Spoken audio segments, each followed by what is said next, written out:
Rahim.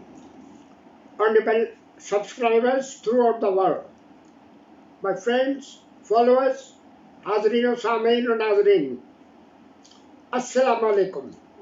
I am Abdul Mannan Darwish speaking to you again from Kasre Darwish, Islamabad. How are you? Welcome once again. उम्मीद है आप तमाम अहबाब बाखैरियत होंगे।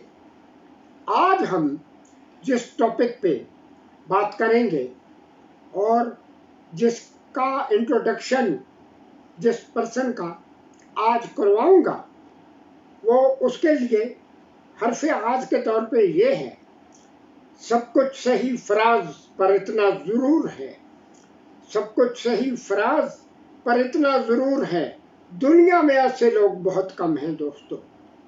Great लोग भी आए, ब्रेव पीपल भी आ रहे हैं, हर तरह के, हर एवरी वॉक ऑफ लाइफ, हर शोबाई ज़िंदगी से लोग आ रहे हैं। तो इसलिए आप सब, मैं भी तवज्जो के साथ जो है इन चीज़ों पे गौर करें कि जो सवाल करते हैं, जो जवाब दिए जाते हैं, तो हर तरह के लोग जो है वो हम ला रहे हैं अपने चैनल पे। आज जिस हस्ती या शख्सियत को हम अपने चैनल पे ला रहे हैं उसका नाम है मिस आलिया ज़फ़र।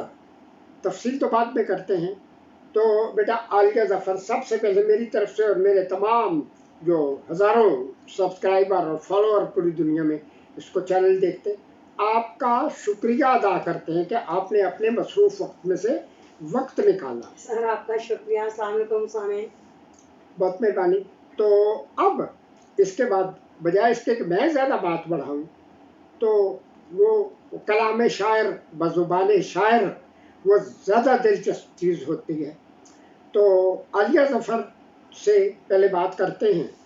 बेटा सवाल नंबर 1 में आपने ये बताना है कि आपका ताल्लुक़ किस ख़ानदान से है और आपके पेरेंट्स सरसरी मुख्तसरन क्या करते थे, और क्या आप पैदाइशी ब्लाइंड थी या बाद में कोई मिसहैप हुआ, क्या हुआ, वो क्या वजूहत, वहाँ ये इन चीज़ों को सामने रखते हुए पहले सवाल का आपने जवाब देना। बिस्मिल्लाह करें। बिस्मिल्लाहिर्रहमानिर्रहीम।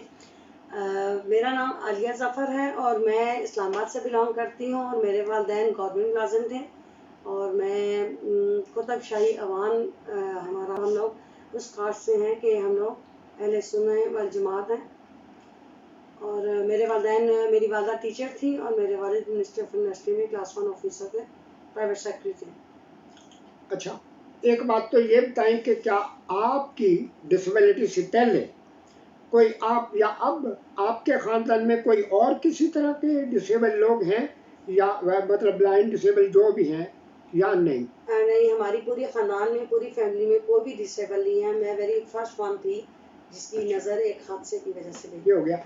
इसके बाद जब आपने आँख खोली, जो कुछ हुआ एक नॉर्मल पर्सन की तरह, और फिर आपने अपनी एजुकेशन, तालीम स्टार्ट कर ली, वो तालीम का आगाज़ किस तरह हुआ और कब तक वो तालीम चलती रही? बिफोर ब्लाइंडनेस से पहले तालीम का आगाज़। जी, मेरी तालीम सारी की सारी तालीम मेरी जनरल एजुकेशन की तालीम है और मैंने साइंटिस्ट थी मैं। और जब मैं मैट्रिक एग्ज़ाम देने लगी थी तो उससे पहले मेरे साथ एक इंसिडेंट हुआ था। मेरे एयर गन का शेल लगा था कनपट्टी पे, जिसकी वजह से मेरी ग्रेजुअली नज़र आहिस्ता आहिस्ता कम होती गई। 92 में मुझे वो लगा था शेल, और फिर 10 साल के बाद जब 2021 की एक रात थी जब मेरा एफए का एग्ज़ाम था, रात को मैं पढ़ के सोई थी और मेरी सुबह विजन नहीं थी। मैंने सारी दुनिया अपनी आंखों से देखी थी, लेकिन उसके बाद अनफॉर्चुनेटली मैं कुछ ना देख पाई। लेकिन मैंने हिम्मत नहीं हारी, मैंने फिर भी स्ट्रगल की, एजुकेशन कंप्लीट की। तो शुरू में आपकी नज़र मुकम्मल थी जी, ठीक है। अब इसके बाद ये जब ये ब्लाइंडनेस वाला मसला हो गया, डेट ब्लाइंड, तो उसके बाद 2-3 चीज़ें बड़ी अहम होती हैं। First of all acceptance. बंदा जब तक कुछ हो गया बंदे के साथ, अपने आप को कबूल नहीं करेगा कि ये मेरे साथ जो होना था हो गया, किसी गुनाह का नतीजा नहीं, कुछ नहीं, बस अल्लाह की एक कायनात है, निज़ाम है। एक्सेप्टेंस के बाद चीज़ आती है एडजस्टमेंट। जब और तीसरी जो स्टेज है वो होती है रिहेबिलिटेशन। तो पहली बात आप बताएं, जब ये होना था हो गया, आपको लोगों ने बड़ी उल्टी सीधी बातें की होंगी, बहुत कुछ हो, तो एक्सेप्ट करते हुए अपने आप को कितना टाइम लगा और किस तरह एक्सेप्ट किया कि जो होना था वो हो गया? वेरी फर्स्ट टाइम जब मुझे ये पता चला कि रात को मैं पढ़ी के सो रही थी, किताब मैंने पढ़ी, मेरा एग्ज़ाम था इंग्लिश का, एफए का एग्ज़ाम था, मैंने सुबह मेरी नज़र नहीं थी, तो सबसे पहले तो मेरे अपने अंदर बड़ा ये रिग्रेट हुआ कि मेरी नज़र क्यों चली। मैंने अपने रब से शिकवा किया कि अल्लाह ताला मेरी ही नज़र क्यों चली। मैंने पढ़ना था, मैंने एजुकेशन हासिल करनी थी, मुझे पढ़ने का बहुत ज़्यादा शौक़ था, बैरिस्टर बनने का शौक़ था, बाहर क्या करने का शौक़ था, तो मेरी तालीम अधूरी रह जाएगी, मेरी नज़र चली गई। फिर माशरे का रवैया भी towards society as a deservable person, वो उनको फॉर ग्रांटेड लेने लगे और नकारा समझने लगे कि जैसे कि नकारा पुर्जा है या लेबलिंग जैसे करते हैं कि ये बेचारी है, नाबीना हो गई है, अब ये क्या करेगी, ये पढ़ेगी कैसे। लेकिन मेरे वालिदैन, अल्लाह बख्शे मेरे वालिद को, उनकी वफ़ात हो चुकी है, और उन्होंने, और मेरी वालदा गवर्नमेंट टीचर थी, उन्होंने मुझे एक एक क्लास पढ़ाया। और सबसे पहले मैं अपने मोहतरम उस्ताद सर मनान साहब का शुक्रिया अदा करूँगी कि जब मेरी नज़र गई तो कुछ दिनों बाद मुझे ये पता चला कि हमारे एक उस्ताद मोहतरम हैं सर अब्दुल मन्नान दरवेश साहब, तो वो ब्रेल सिखाते हैं और वो बहुत सारे नाबीना अफराद जो हो गए हैं उनकी मदद करते हैं, उनको हर तरह की गाइडेंस देते हैं, चाहे वो एजुकेशनल हो, मॉरल हो, साइकोलॉजी के हिसाब से हो, हर तरह की ये सपोर्ट करते हैं। और मुझे मैं हमेशा इनके लिए दुआ गो रहती हूँ, इनके बच्चों के लिए भी, कि अल्लाह ताला इनके लिए भी बहुत आसानियाँ करे, इनके रास्ते खोले, कि इन्होंने अच्छा। मेरे लिए तालीम में हिस्सा डाला। तो तकरीबन 2006 से मेरी आपकी सलाम दुआ हुई, ना सिर्फ मेरी आपकी सलाम दुआ हुई, बल्कि एक मुकम्मल दुनिया, बहुत बड़ी दुनिया जिसका आम लोगों को पता ही नहीं। वो पता इसलिए नहीं कि जब तक या तो वो खुद डिसेबल हो जाए या उनके ख़ानदान में, घर में कोई डिसेबिलिटी हो, वरना वो कहेंगे कि डिसेबल सिर्फ भीख मांगने के लिए पैदा हुआ है, या उनका नाम वो कमाए, वो खाएंगे हम। बाहर 2006 के बाद हमारी जो मुलाकात हुई, उसके बाद बहुत कुछ आगे हुआ, तो एक्सेप्टेंस जैसे जैसे हो गई, उसके बाद अपने आपने तालीम भी जारी रखी। तालीम जब आपकी तालीम उसके बाद जो हुई है, मुकम्मल तालीम आपकी अब तक कहाँ तक आप तालीमी मैदान में पहुँचे? फिर जॉब का मामला करेंगे। तालीम अब तक कितनी तालीम हो गई? इसमें बड़े मज़े की बात है कि जब मैं वेरी फर्स्ट टाइम सर से मिली 2006 में, तो उस वक्त मैं बड़ी हाइपर थी, और सर के जब ऑफिस में VRED पहुंची तो वहाँ पे कोई ब्रेल कंटेस्ट की तैयारी करवाई जा रही थी, तो मैंने सर से मुलाकात करना चाही, तो उन्होंने मुझे वेट करने को कहा और काफ़ी देर मुझे वेट करना पड़ा। तो जब मैं सर के पास एप्लीकेशन के लिए रिक्वेस्ट की कि सर मुझे पढ़ने का बहुत शौक़ है, आप मुझे कोई थोड़ी गाइडेंस दें, मुझे बताएं कि माजूर अफराद कैसे पढ़ सकते हैं, मेरी बदकिस्मती से है कि मेरी नज़र चली गई है। तो इन्होंने मुझे NCRDP का रास्ता बताया कि नेशनल रिहेबिलिटेशन रिसोर्स सेंटर है जो डिसेबल पर्सनस के लिए डिसेबल सर्टिफिकेट बनाता है, और उस डिसेबल सर्टिफिकेट की बिना पर हम अपनी एजुकेशनल और अपनी तालीमी मामलात और नौकरी के जो मामलात हैं और बहुत सारे जो डिसेबल के राइट्स हैं उनके बारे में आगाही देता है। और उसके बाद आपको ट्रैवलिंग में भी आपको डिस्काउंट्स मिलते हैं, और इसके अलावा आपको पढ़ने में बहुत सारे, मतलब आपको ये फैसिलिटेट करता है ये डिसेबल सर्टिफिकेट। ID कार्ड आपका डिसेबल हो तो उसके बिहाफ पे आपको हर तालीमी मैदान में रहनुमाई होती है। तो मैंने जब जाके वो NCRDP से एक दिन पहले बनवाया वो अपना डिसेबल सर्टिफिकेट, उसके बाद मैंने ग्रेजुएशन में दाखिला लिया। और सर मनान को मैं बार बार बीच में कोट करूँगी क्योंकि इनकी अगर सरपरस्ती मुझे हासिल ना होती तो शायद मैं भी अंधेरों में इसी तरह भटकती रहती और मैं धक्के खाती रहती और ब्लेम गेम करती रहती कि मुझे अल्लाह ताला ने कर दिया या बहन भाइयों ने कोई मेरे साथ ज्यादती कर दी है। लेकिन मेरे अल्हम्दुलिल्लाह मेरे वालिदैन जो थे और मेरे साथ थे, और मेरी एक मौसिना थी, उनका जिक्र भी मैं यहाँ करना चाहूँगी, आंटी आबदा का, जिन्होंने मुझे लफ्ज़ बलफ्ज़ पढ़ाया, उनके बहू बच्चों ने, बेटों ने, पोता पोती ने, सर मनान ने, उनकी बेटियों ने, सब ने मिलकर मेरे साथ बहुत मेहनत की, और माशाल्लाह अब मैं ट्रिपल MA कर रही हूँ। और एज अ डेली वेजर एक कॉलेज में कौन कॉलेज में पढ़ा भी रही हूँ। कौन से सब्जेक्ट में पहले आपने एमए वगैरह किया? जी, पहले मैंने फर्स्ट ऑफ ऑल तो बीए बीएड किया था, उसके बाद मैंने एमए इस्लामिक स्टडीज़ किया, प्लस मैंने एमएड स्पेशल एजुकेशन सर के हाथ से किया, और फिर उसके बाद मैंने एमए उर्दू का रिसेंटली अभी 2021 में एडमिशन लिया, और माशाल्लाह मेरे ऑलमोस्ट तमाम सब्जेक्ट कंप्लीट हो चुके हैं, सिर्फ 2 पेपर रिमेनिंग है जो अब मैंने इस वीक में दे देनी है। बहुत अच्छी बात होगी जब बंदा आला तालीम हासिल कर लेता, अगला स्टेप होता है जॉब तलाशे, मुलाजमत का हुसूल जो है। फिर साथ साथ इंसान सोचता भी है, फिर अल्लाह कुछ न कुछ दे देता। तो तालीम तो आपकी जारी है अब तक, ये तो मुझे ही पता। मेरे तमाम स्टूडेंट जो पढ़ रहे हैं, पढ़ चुके हैं या पढ़ रहे हैं, सबका मेरा आपका अल्लाह का शुक्र है, हम सब लोग का पिछले 53 साल से जो लोग मुझे मिले सबके साथ मेरा पक्का रब्ता है। अच्छा, फिर जॉब का क्या हुआ? क्या कोई आपके पास जॉब है? अगर है तो किस तरह का? मैं इसमें अपनी एक मौसिना का जिक्र भी करना चाहूँगी, क्योंकि जब सर मनान से मुलाकात हुई तो सेकंड स्टेप मेरी तालीम में जो हिस्सा डाला वो मैडम साइमा अमार और सलमा मकबूल और डॉक्टर मकबूल साहब से मेरी मुलाकात हुई, कैप्टन मकबूल साहब से। उनके पास मैं गई कि मैंने ग्रेजुएशन में सर एडमिशन लिया है और मुझे इसके लिए किताबें को रिकॉर्ड करवाना है। तो उस वक्त तो ओपन यूनिवर्सिटी का सिलेबस वो रिकॉर्ड नहीं करते थे, तो उन्होंने मुझे मेथड बताया, साइमा आपी ने अल्लाह बख्शे, वो भी रज़ाई लाई से इंतकाल फरमा गई हैं। तो उन्होंने मुझे बताया कि आप इस तरह कर सकते हैं कि आप एज अ राइटर आप पेपर दे सकते हैं, आपको बुक्स याद करनी पड़ेंगी, क्योंकि अभी हमारा ओपन का सिलेबस जो है वो 5वीं से 10वीं तक का सिर्फ सिलेबस हम रिकॉर्ड करते हैं, और तमाम सूबों का, चारों सूबों का हम टेक्स्ट बुक रिकॉर्ड करते हैं।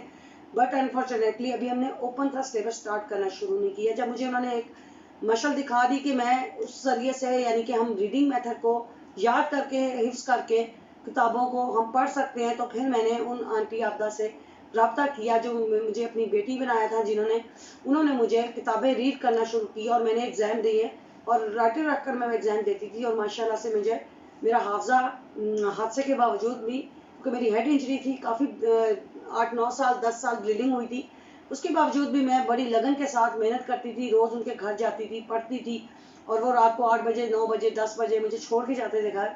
खुद अंकल उनके हस्बैंड जो है वो मुझे छोड़ के जाते थे और वो मुझे पढ़ाते थे। तो इस तरह से मैंने अपनी तालीम को मुकम्मल किया, और मैंने साथ साथ जॉब के हवाले से PFFB से रब्ता किया, वहाँ से ऑडियो रिकॉर्डिंग बुक्स भी ली, और प्ले लिस्निंग की, नॉवल की, मुख्तलिफ सवाने उमरी, बायोग्राफीज, डिफरेंट चीज़ें मैंने उधर से सीखी, और मैंने 10 साल कंप्यूटर सीखा, और साथ साथ मैंने अपनी तालीम के साथ साथ जॉब सर्चिंग भी की, और मैंने अल्लाह पे तवक्कल नहीं छोड़ा। सबसे बड़ी मेरी कामयाबी का राज है जो कॉन्फिडेंस है, जो मेरे माँ बाप की तरफ से, मेरे रब की तरफ से अता हुआ, और उसके बाद मैंने इसमें कामयाबी हासिल की, जो सरमनान और मैंने साइमा मार की वजह से मैं इस कामयाबी को अचीव करने में मतलब कामयाब हो सकी। तो ये जॉब वाली बात भी मुख्तसरन हो गई। जॉब अल्लाह ताला मज़ीद बेहतर करे, मज़ीद तरक्की, आसानियाँ। लेकिन एक बात समझनी चाहिए कि अगर कोई भी हमें चीज़, बड़ा काम बगैर मेहनत के हो जाए, या हमें कोई बहुत बड़ा मकाम मिल जाए, तो फिर बंदे को उसकी कदर नहीं होती। ये अल्लाह का हुक्म है ना, फ़इन्ना माल उसरी युसरन इन्ना माल उसरी युसरा। बेशक हर तकलीफ के बाद, मुसीबत के बाद आसानी है। अल्लाह अगर चाहे तो डायरेक्टली नहीं दे सकता। उसमें भेद ये है कि अल्लाह तो जो चाहे कर दे ना, लेकिन बंदा कदर भी करेगा कि नहीं करेगा। इसलिए हम लोग अपनी मूवमेंट में जो ये देख रहे हैं, निस्फ सदी से ज़्यादा जो वक़्त अल्लाह ने मुझे दिया, अब तक मज़ीद अल्लाह अता फरमाएगा। तो ये बात हमें समझनी चाहिए कि हमने अगर कोई बड़ा काम करना है ना, तो उससे पहले हमें मुशक्क़त से, मसाइब से उलझना होगा। ये तो हो गया। अब जब जॉब मिल गया तो क्या उसके बाद आपने इधर उधर अपनी जो एक्टिविटीज़ है, NGOs के साथ जाना, डिसेबल लोगों के साथ मिलना मिलाना, वो उस तरह का जारी रखा, या बाज़ ऐसे अफराद हैं कि जिनको जब जॉब मिल जाता, तनख्वाह लग जाती, तो वो ये समझते हैं कि अब किसी और डिसेबल से रब्ता रखना, ख़ासतौर पे जो लेट डिसेबल होते, अगर मैं ब्लाइंड हूँ तो मैं किसी ब्लाइंड से रब्ता रखूँगा तो लोग कहेंगे ये तो बहुत, मैं समझूँ तो मैं मेरे स्टेटस के मुताबिक नहीं, मैं कोई पैदाइशी ब्लाइंड थोड़ा था, मैं तो बाद में ऐसे हूँ, डिसेबल हो गया था। तो क्या आपने लोगों से, दूसरी जो डिसेबल कम्युनिटीज़ हैं, डिसेबल लोग हैं, उनसे राब्ते रखे हुए, एनजीओ वगैरह में जाती हैं, या अपने आप को बिल्कुल तनहा कर लिया?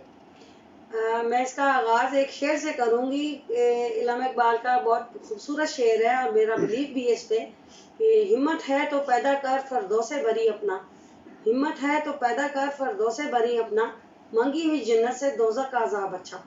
तो मेरे उस्तादों से पहले भी मुझे, जो मैं बचपन से जिसको आइडियलाइज करती थी, मैं अपने प्यारे रसूल सल्लल्लाहु अलैहि वसल्लम की प्यारी बातें जब पढ़ा करती थी तो मैं उनको बहुत आइडियलाइज करती थी। मेरे अंदर ये बिलीफ पक्का है कि मैं, अगर मुझे अल्लाह ताला ने पैदा किया है तो खिदमत खल्क के लिए पैदा किया है। मेरा ज़िंदगी का मकसद और एम यही है कि मैंने अपनी ज़िंदगी को, मेरी आंखें अगर कुछ बिनाई बाकी है, अभी मैं टोटल ब्लाइंड नहीं हूँ, पार्शली साइटेड हूँ, अगर मेरी कुछ विजन बाकी है तो अगर मेरे हाथों से, मेरे पाँव से चलकर जाकर किसी की मदद होती है तो मैंने वो उसको अपना अवलिन फ़र्ज समझा। और मैंने अपनी जॉब के अंदर रहते हुए भी मैंने अपने डिसेबल साथी का हाथ नहीं छोड़ा, उनका साथ नहीं छोड़ा। मुझे जहाँ मौका मिलता है उनको मदद देने का, एक उनकी मदद सवाल लेने यहाँ का। ही यही है कि आपका ये जो ट्रेडिंग प्रोग्राम और आपने तालीम और तरबियत, तो जो, क्या ये पिंडी इस्लामाबाद तक ही महदूद है, या आप मुख्तलिफ शहरों में जाके अपने ट्रेनिंग कोर्सेज वगैरह किए, या फंक्शन में गए, लाहौर, कराची, इधर बड़े बड़े शहरों में हर जगह प्रोग्राम होते, क्या आप पिंडी इस्लामाबाद से निकल के भी कुछ किया आपने? जी, मैं 2008 में मैं फैसलाबाद गई थी टेलीफोन ऑपरेटिंग का कोर्स करने, फैसल मरकज़ नाबीना फॉर द ब्लाइंड। और वहाँ से मैंने 3 मंथ्स का कोर्स किया था टेलीफोन ऑपरेटिंग सिस्टम का समझने का। और उसके बाद मैंने मुख्तलिफ किस्म के एनजीओज़ के थ्रू बहुत सारे कोर्सेज किए और मैं एक एनजीओ में भी इससे पहले जॉब कर चुकी हूँ, जिसमें मैं ग्रास रूट लेवल पे मैंने 2 सिटीज़ जेलम और सोहावा में 20-20 गांव मेरे साथ काम कर रहे थे और मैं उनके साथ। और मेरा फंक्शन ये होता था कि मैंने लीडरशिप ट्रेनिंग और सीएमएस ट्रेनिंग्स और इसी के अलावा डिसेबल पर्सनस को उनके राइट्स एंड रिस्पॉन्सिबिलिटीज़ के से आगाह करना था और उनको ट्रेनिंग्स दी थी। मुख्तलिफ किस्म के डिसेबल, जो मल्टीपल डिसेबल लोग हैं, सीपी पैरालाइज है, हाइड्रोसेफेलिक है, माइक्रोसेफेलिक है, ब्लाइंड पर्सनस है, फिजिकल है, मैंने ऑलमोस्ट चारों डिसेबिलिटीज़ के साथ काम किया। और मैंने मुख्तलिफ टाइम टेन्योर में मैं एक एनजीओ में जॉब कर रही थी और उन्होंने मुझे 3 साल तक मुझे मुख्तलिफ टाइम टेन्योर में मुझे मतलब मौका दिया कि मैं अपनी सलाहियतों को उजागर कर सकूं और उनको, उन डिसेबल साथियों की मदद कर सकूं जो दूर दराज या स्लम्स एरिया में रहते हैं और जो हम तक नहीं पहुंच सकते,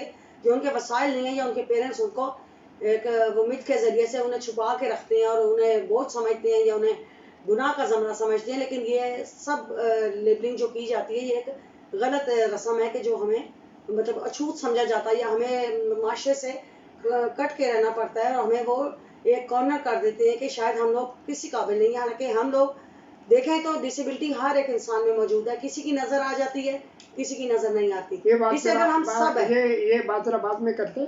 आपको पता, जब मेरी प्रमोशन बतौर डायरेक्टर हो गई तो जहाँ भी मैं जाता था, कभी अकेला नहीं गया था। और मैंने, आपने और हमारे बड़े बच्चे आप लोगों के साथ फैसलाबाद, कभी मीरपुर, कभी कहाँ तो कभी कहाँ कहाँ जाते होते थे। तो वो सिलसिले चलते रहे। अब आखिर में 1-2 सवाल जो हैं वो आपने बताने। सबसे अच्छी बात तो ये है कि ये जो भी कोई शख्स ये देखे, मैं खुद भी ये कहता हूँ कि अभी हमने इस चीज़ को, अभी हमने 0 पॉइंट से बात शुरू की हुई है, 0 पॉइंट क्रॉस नहीं हुआ। आलिया जफर जैसे ग्रेट लोग जिन्होंने अपना खून दे के, चोटें खा के, ठोकरे धक्के खा के अपनी लाइफ बनाई, जिंदगी बनाई, अभी तो स्टार्ट हो रहा है ना। चंद बातें आज करेंगे, बाकी जो जो वक्त गुजरेगा इंशाल्लाह मिल के आगे बढ़ेंगे। तो अब आखिर में आप ये बताएं कि आप अपनी तरफ से सोसाइटी या माशरे को कोई ख़ास पैगाम देना चाहते हैं। मिसाल के तौर पे मैं एक बात हमेशा कहता हूँ, खुद भी कहता हूँ, वाज़ेह बात है, जो मसाइल आपके हैं, परेशानियाँ मेरे भाइयों के, जो भी हमारे ख़ानदान में मज़ीद कुछ ब्लाइंड हैं, सबके वो मसाइल हैं। मैं ये बात कहता हूँ आवाम से कि call us equal not special, हमें बराबरी का दर्जा दे दें, बाकी मसाइल हम खुद, अल्लाह हमारा हल करेगा। लेकिन कॉल अस इक्वल, स्पेशल का लेबल जब तक उतरेगा नहीं, ये हमारे ऊपर, हमारे ब्लाइंड लोगों के ऊपर एक धब्बा है जब तक ये स्पेशल वाला लफ्ज़ ख़त्म नहीं किया जाएगा। एक तो बात है ये। दूसरी बात वो यही है कि इतनी बुलंदी, ऐसी बुलंदी पे, इतनी बुलंदी पे बहुत तन्हा हूँ, इतनी बुलंदी पे बहुत तन्हा हूँ, काश मैं सबके बराबर होता। We are fighting for equality, ठीक है ना।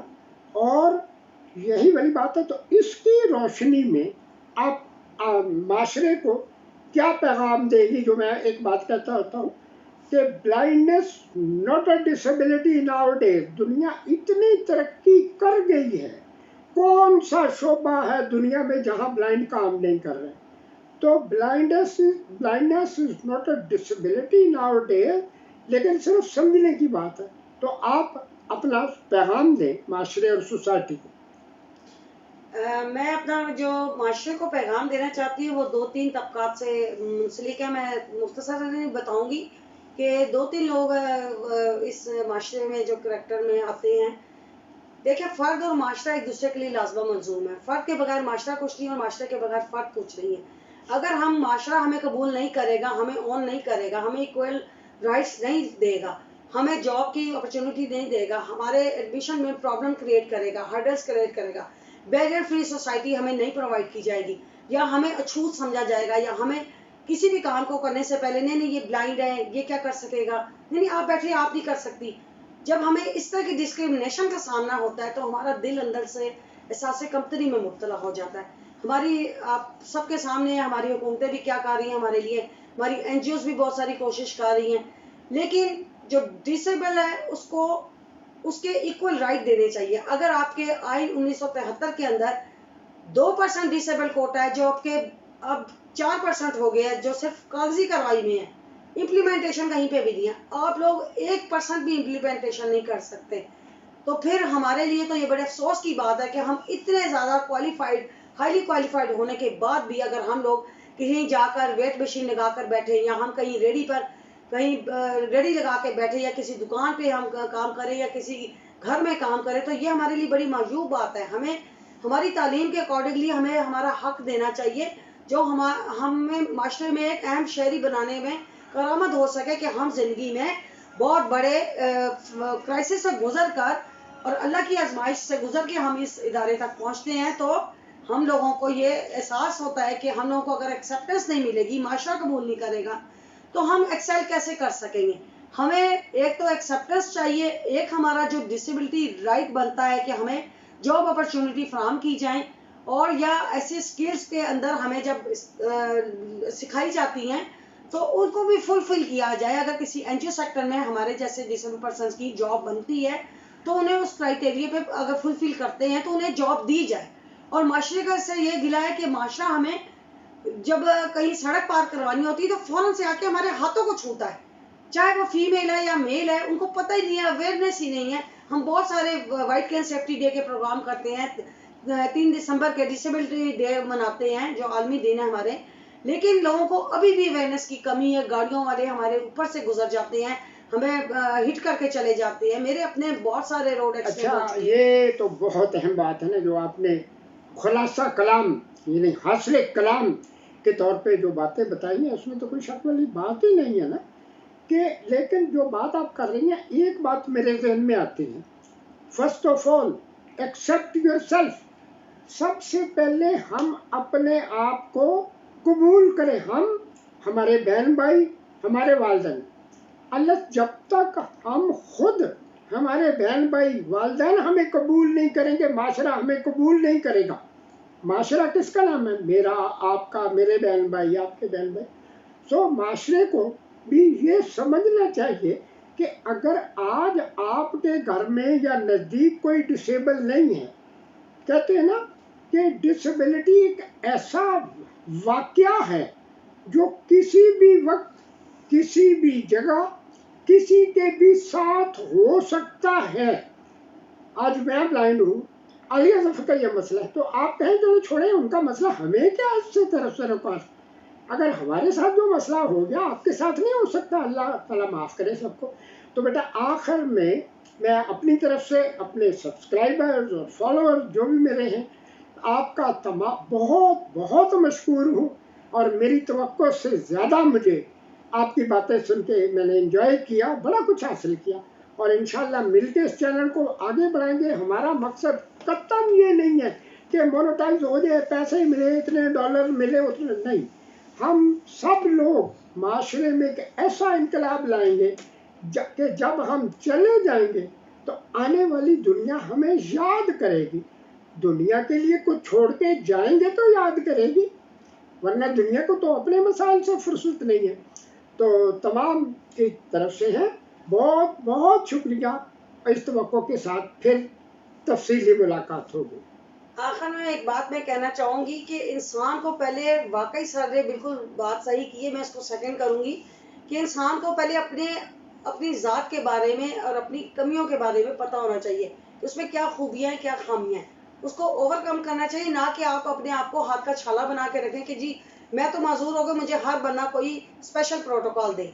हमें स्पेशल प्रोटोकॉल नहीं चाहिए, हमें तरस नहीं चाहिए, हमें हमदर्दी चाहिए, हमें रास्ता बता दे, हम चल के खुद जा सकते हैं। अल्लाह पाक ने हमें हाथ पांव सलामत दिए हैं, हमारे अंदर वो एबिलिटी मौजूद होती है कि जो आम बंदे के अंदर मौजूद नहीं होती। जो साइटेड बंदा है वो इतना एबल पर्सन नहीं होता, वो बाज़ औक़ात थक हार के बैठ जाता है। लेकिन हम लोगों के अंदर जो विजन इम्पेयर्ड पर्सन है या फिजिकल इम्पेयर्ड पर्सन है, अगर उन्हें कोई टास्क दिया जाए तो वो बहुत ईमानदारी से और दयानतदारी से, सच्चाई के साथ फुलफिल करते हैं उसे। आप सबका बहुत शुक्रिया, आप लोगों ने हमें मौका दिया कि हम आपके साथ कुछ अपनी यादें शेयर कर सकें। बहुत अच्छा लगा, थैंक यू सर। तो आखिर में तमाम सब्सक्राइबर हजरात से यही बात कहता हूँ कि आज हमने एक अजीम शख्सियत से मुलाकात की है और ऐसे और हजारों लाखों लोग हैं, लेकिन हमारे पास टाइम नहीं है, कोई तवज्जो ही नहीं। कभी इस बात पे गौर करे, कभी देख तो सरे रह गुजर के तड़पते कितने हैं खाक पर, कभी देख तो सरे रह गुजर के तड़पते कितने हैं खाक पर, न चले सी चाल तू फितना कर, कोई ये भी तर्ज खराम है। हमें सबसे पहले अपना एटीट्यूड बदलना होगा, वरना फिर तबलीगी जमात वाले, कौन सा गांव या कस्बा है जहाँ तबलीगी जमात के मरकज नहीं है, और लोग हैं, सब कुछ है, लेकिन वो बातें ही बातें हैं, अमल और चीज़ है। तो तमाम सब्सक्राइबर का दोबारा शुक्रिया। आमीन सुम्मा आमीन या रब्बुल आलमीन। रब्बना तकब्बल मिन्ना इन्नका अंतस-समीउल अलीम। रब्बना तकब्बल मिन्ना इन्नका अंतस-समीउल अलीम। वाखिरु दावाना अनिल हम्दुलिल्लाहि रब्बिल आलमीन। सुब्हान रब्बिका रब्बिल इज्जति अम्मा यसिफून व सलामुन अलल मुरसलीन व सल्लल्लाहु तआला अला खैरि खल्किही व नूरि अर्शिही व अहलि बैतिही अजमईन बिरहमतिका या अरहमुर राहिमीन। वस्सलाम।